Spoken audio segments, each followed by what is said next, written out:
What's up, everyone? Welcome back to another episode of Norse Outdoors. Today is January 4th, 2025. Happy New Year, everyone.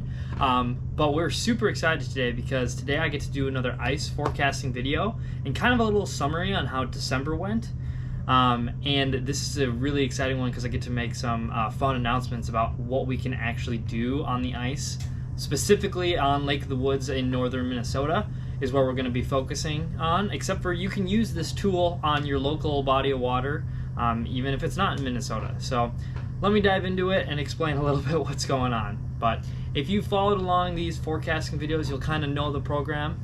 But if you're new, I'm going to quickly explain it, but I'll drop the links below into past videos where I go into a little bit more depth. But basically, one of the members of Norse Outdoors, his name's Gus, made this tool where you take temperatures and you're able to actually predict ice growth, like I said, in any body of water technically. Now, the bigger the body of water, the more other factors come into play, like current or wind, that sort of stuff. But this tool is actually super accurate, and I kind of want to dive into that a little bit right now. So like I said, it's January 4th, 2025. But I want to first focus on like what happened of December and how much ice we made up at Lake of the Woods all of December. So here I'm looking at the 3-day moving average temperature, and we took the temperatures from Baudette International Airport up in northern Minnesota, and you can see 2024 is the black dotted line here. A lot of temperature swings, kind of up and down here. We had some crazy cold spells and then got warm around Christmas. And then are cooling back down right now. So you can see how we kind of stack up to other years. The last 5 years about we have on the graph there. 2023 last year, as we all kind of remember, was a tough year for making ice. So we're significantly better than that and a little bit closer to the average. And again, we've also combined all previous years into a 3-day moving average as well. And that's the graph I'm showing here. And you can see we dip below and come up quite a bit as the month of December progressed.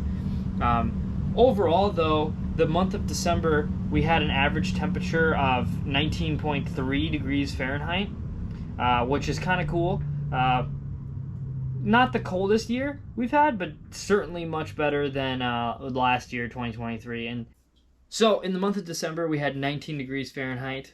Then we can move over to this graph, which was produced in a paper in 1989 and is still accurate today, wildly. So if we find 19 degrees Fahrenheit on this graph, just right below 20 degrees Fahrenheit is the average, you can see that it predicts about 15 inches of ice growth.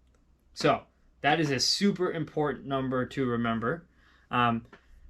15 inches is what this tool predicts for ice growth. Now, let's take a look at some reports. So, out of Wigwams, and this update came January 2nd, so right after New Year's, they are saying that we are having houses sitting on 14 to 17 inches of ice as of today.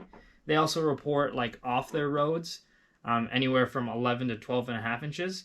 But if we remember that 15 inches number, that is right where we should be and right where this tool is projecting for us to be.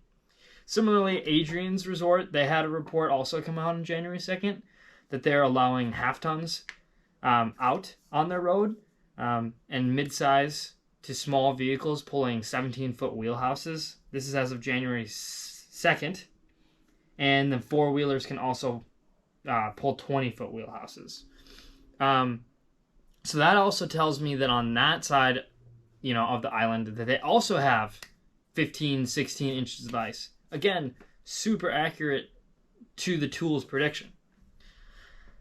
With that being said, let's look a little ahead onto when we can expect, half tons getting out there and larger wheelhouses. Like I mentioned, Wigwams and Adrian's is allowing you to pull out your wheelhouses with small vehicles. Wigwam will actually let you pull out your wheelhouse with half tons as of today. Again, you're going to want to make sure to call those places before you go to get the most up-to-date ice information, but that just came off their Facebook pages, so it's good information there.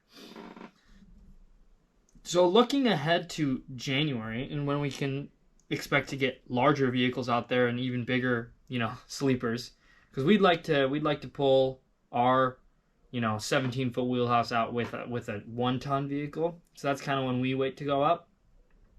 But here's what January is looking like temperature-wise. So you can see on this graph that this year is also a black dotted line, and we're going off predicted temperatures here. So again, another nice cold stretch here to begin the month of January. So we'll be making some pretty good ice here. Looks like we're averaging about 6 degrees Fahrenheit in the first week of January, which is super exciting. And then as we go into the second week of January, it also looks like we'll be single digits averaging. So let's take a look at the ice growth over a week graph. So here's the per day, so we'll just have to multiply it by, 7 to get your week. So if we're in the single digits, we're in between the red line and the green line. So we should be averaging about 2.5 inches of ice per day, according to this model. And again, this model was completely accurate in predicting the whole month of December and the ice growth at Lake of the Woods. So we have extreme trust in this model that it is fairly accurate. So 2.5 inches a day. So by another week of ice growth, we should be there for allowing 1-ton vehicles out pulling larger wheelhouses. So we'll have to wait, see what happens with other factors and such, but we are super excited to get out there. We'll probably be up there second, third, fourth week of January sometime then. But until then, we will keep you updated with ice forecast videos and ice reports. If you like this kind of content or have any questions on this ice forecast tool, definitely let us know in the comments below. If you like this sort of content, please like it, subscribe, and remember, folks, nobody owns the water. We'll catch you on the next one.